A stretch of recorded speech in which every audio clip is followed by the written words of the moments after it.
Okay, today's lesson is 1.3, and again, obviously, we're still working on quadratic functions. But our goal today is to learn how to recognize quadratic functions by various properties that they have. So the first thing that we're going to look at when we're talking about this is using technology as well. So first of all, how to spot one. The simplest function is a linear function, in other words, a straight line, and that's why you studied it in grade 9. So its equation looks like this: y equals 5x plus 4. And you know that, for instance, the 5 in front of the x is your slope, okay? And we also know that the positive 4 is our y-intercept, our b, okay? And when I look at this equation, I can see it has one x and one y, one x and one y, and neither of them have exponents other than the power of 1. So that's why we don't see to the power of 1. So that tells me that that equation is a linear function. Okay, and when I go to graph a linear function, and this is what I get. Now, I actually did this for you. I graphed a whole lot of them so that you can see. So I have negative slopes, positive slopes. I have a zero slope. So I know that its graph is a straight line. I also know, and you definitely know this from grade 9, because you were asked to determine if something was linear by looking at its differences. Remember, you took a table of values and you were interested in the y values in particular. And so what you did is you actually subtracted. So you went negative 4, take away negative 1, and each time you did that, what you were doing is you were subtracting. So if I look at the top one, 11 minus 14, I ended up with negative 3. Now, I always recommend that you start at the bottom so that you don't miss anything. And that way, when I do differences here, I can actually also determine the slope. The slope of this function is negative 3. Now, because all of these first differences, when I subtract the y values, are negative 3, in other words, it's a constant number, I know it's linear. Okay, so let's look at the next group.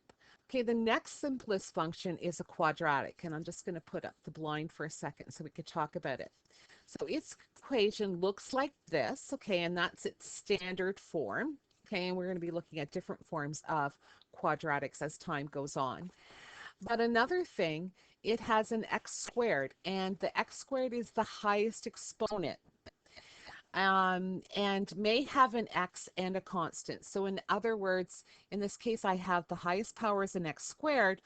I also have an x, and that's all right, and I have a constant. But as long as I have an x and a y, and the x is squared, and it's the highest exponent, then I know that it is quadratic. Now, its graph is a parabola.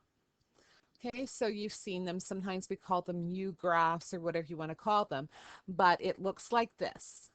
Or, and it's a little bit harder for you to see on yours, here's an example, and you've played these games also on the internet yourself, and the point is you're supposed to try to knock this off, and so you're changing the angle.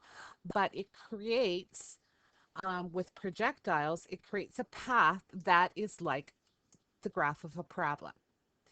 So already quadratics, the equation, the highest power is an x squared. The graph is a parabola. Now, when I look at its differences, this time it's a little bit obviously different. Difference is different from a linear. Because when I do this and I do my first differences, these are the numbers I get. And I can see that those numbers are not the same. So first differences. My first differences, you can see I have 11, 9, 7, 5, 3, and 1.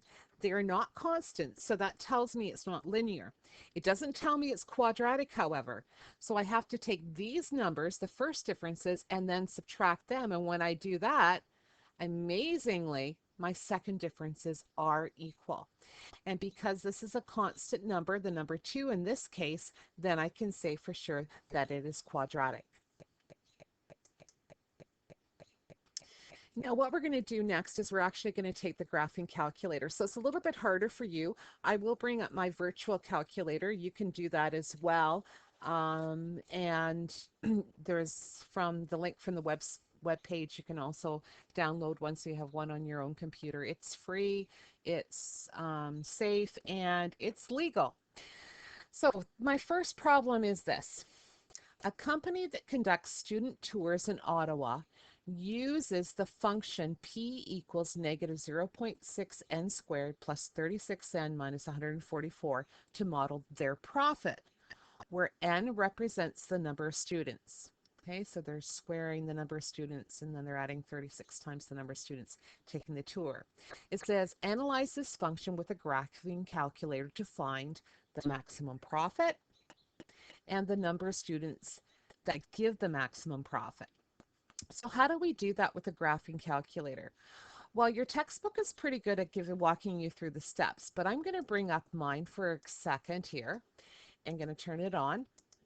And I'm going to enter this equation into my graphing calculator. So I'm going to enter negative 0.6x and have to square it plus 36x minus 440. And when I graph it, amazingly, I can't see it. How come I can't see it? Well, because my window's not set to it. So I just touched my zoom button and I'm going to see my different options. And I could do zoom trig. No, we're not doing trig. Zoom stat, zoom fit. Let's see if that'll help us. Oh, amazing, it did, but it's too large. So again, when we're talking about working with um, graphing calculators, it's that zoom button creates an issue for us. So I want to zoom out, actually, is what I want to do, and out. Oh, amazingly, I can see that I do have one here, and that looks a little bit differently to a certain degree than what is there for you. So let me just check to see if I have entered the correct numbers into mine. Yes, it appears that I have. All right, so so obviously my picture there is not going to help you. I'm going to look at my window for a second. My X is fine. My Y maximum should only have to be about 500. Let's see what it looks like now. That looks better. However, I'm going to play with it and I'll tell you what I get in a second.